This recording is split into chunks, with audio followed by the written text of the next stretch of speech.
In this video, I'm going to show you step by step on how to change the transmission fluid in this Kia Sportage. This should be the same for about 2017 to 2022. Now I'll show you a couple little tips and tricks along the way. I'm going to show you two different ways to fill it. Draining this is fairly simple, but filling it up is kind of a little bit of a task. The fill plug is way down in there, and that's why I'm going to show you two different ways to fill. And very importantly, you're going to fill this up very slowly. Otherwise, it's going to kind of burp and spit back at you. Now, it is very important that you change the transmission fluid in this vehicle because it is a sealed transmission. And what they mean by that is there is a transmission filter in there, but you cannot change the filter. So imagine just changing your engine oil, but never changing the filter. You're going to do it a lot more often, right? That's why I highly recommend you change your transmission fluid about every 25 to 30,000 miles on this vehicle, because you'll never be able to change the transmission filter. Just as another helpful tip, I'll put links in the description box on how to buy everything off Amazon. Have it show up at your doorstep in just 1 to 2 days. To do this procedure, it is a lot easier to put your car up on ramps. We are going to have to get underneath and remove a large cover. Show you the fill cap first to make sure you can get that out, and you're going to make sure that you have a funnel long enough to refill. You don't want to drain the fluid and then find out you can't refill it.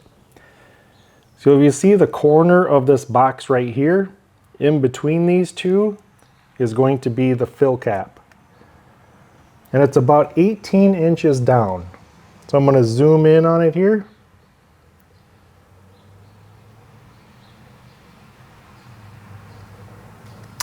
It's going to be that guy right there. You just need a 3/8 inch square extension to fit down in there to loosen it up. Now we're just going to turn it left or counterclockwise to loosen it up.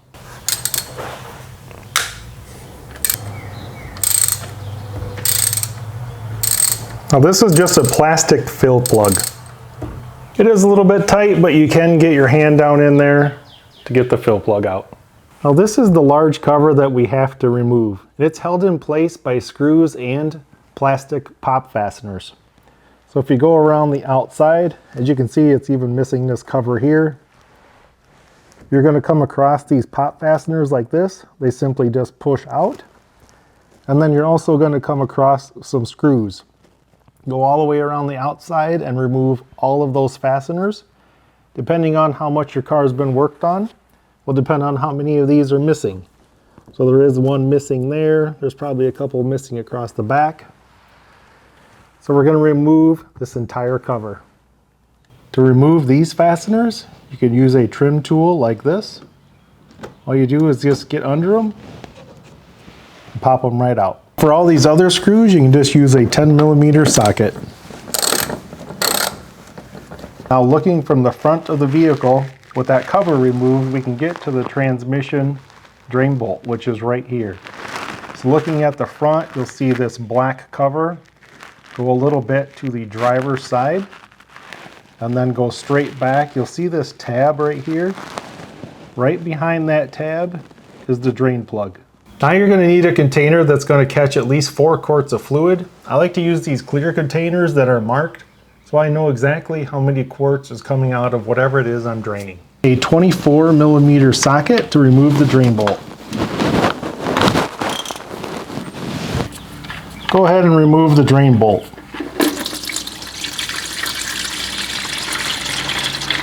Now while we let the fluid drain, take a look at your drain plug. On the end of it is a magnet, and there's probably going to be some metal shavings that we need to wipe off.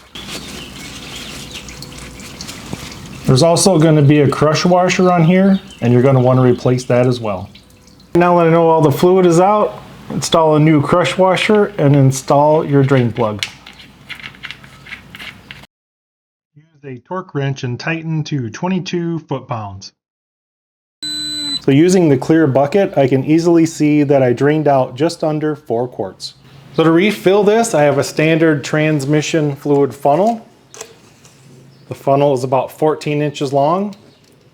And then I have a clear plastic tube I've added on the end, which is another 8 inches long. You want that tube to go down inside the fill hole. Now since this funnel and tube is so long, I do have a little added security of some duct tape. I've got it around the funnel, I've got it over here. I am going to hold the funnel but it just makes me feel a little better to have a little more security with a funnel this long. The transmission fluid I'm using is Valvoline Full Synthetic Max Life. This actually exceeds Kia's specifications. Now go ahead and add 4 quarts of ATF. All right, so if you don't have a long funnel that's going to fit down in there, it does make kind of a mess if you don't have a perfect fit. I'm going to show you another way.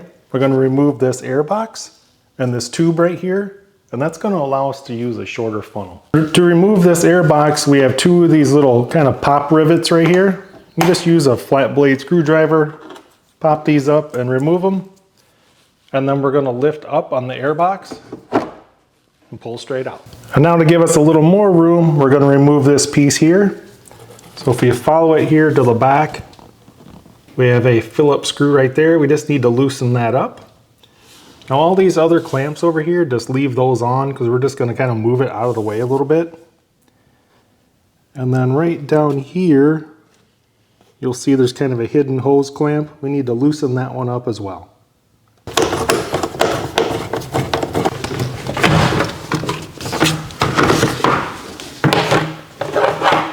So you can just lay that tube right there on top of the engine. You don't have to disconnect anything else. And now check this out, guys. Look how much room we have now. Right there is our fill plug. You can get any kind of funnel down in there. You can get right to it. Now a standard transmission funnel with no type of adapter fits right down in there. We have all kinds of room now. And now the key is to pour this very slowly, or it's going to burp. It's going to splash back at you, or it's going to overflow down there. Now you want to go ahead and tighten up your fill plug. Once you get snug, just go about 1/4 of a turn. The vehicle for about a 10-minute drive. We need to warm up the transmission fluid so we can check that we have the correct level. Some guys will tell you just sit in your driveway, let the vehicle idle. When the engine temperature reads up to operating temperature, then check your transmission fluid. That's not the way to do it. You have to drive around. Your transmission is going to warm up because of the friction it creates while it's working. The transmission system has a really good cooling system, so just sitting there is not going to warm it up. We're going to drive about 10 minutes, a couple miles. The transmission fluid will be up to operating temperature, and then we will check the fluid level. Transmission pan right there. You obviously know where your drain bolt is. If you look right there, you'll see that 3/8 square drive hole right there. What you want to do, loosen this all the way up. You'll see how it gets really loose. And then you'll see how I've got some drips coming out. You just want some little drips like that. You don't want it pouring out, but you should get some just barely dripping out. That means you have the correct fluid level. So if you have no fluid coming out, you're going to want to add some fluid. Or if you do have fluid coming out, just wait till it comes with, say, slow trickle, and then go ahead and tighten this up. This doesn't take much to tighten. It only takes like 1 turn and you're going to feel it stop. So at this point, the transmission drain and refill is basically done. But I don't want you to put the cover on yet. I prefer you drive the car around for 2 days and then double check to make sure you have no leaks. If you put that lower cover on, you may drive around for a month and then discover a leak. Well, then it might be too late.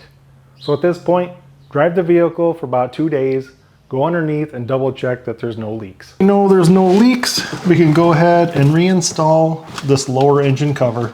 All right, I got the lower engine cover back on and this job's complete. Now if some of those push fasteners broke on you, I'll put a link in the description down below how you can get a kit of these. Have them show up at your doorstep in just 1 to 2 days from Amazon. And that's all there is to it, guys. The transmission fluid's changed. This vehicle is ready to hit the road. Hope you guys enjoyed this step-by-step video, and thanks for watching.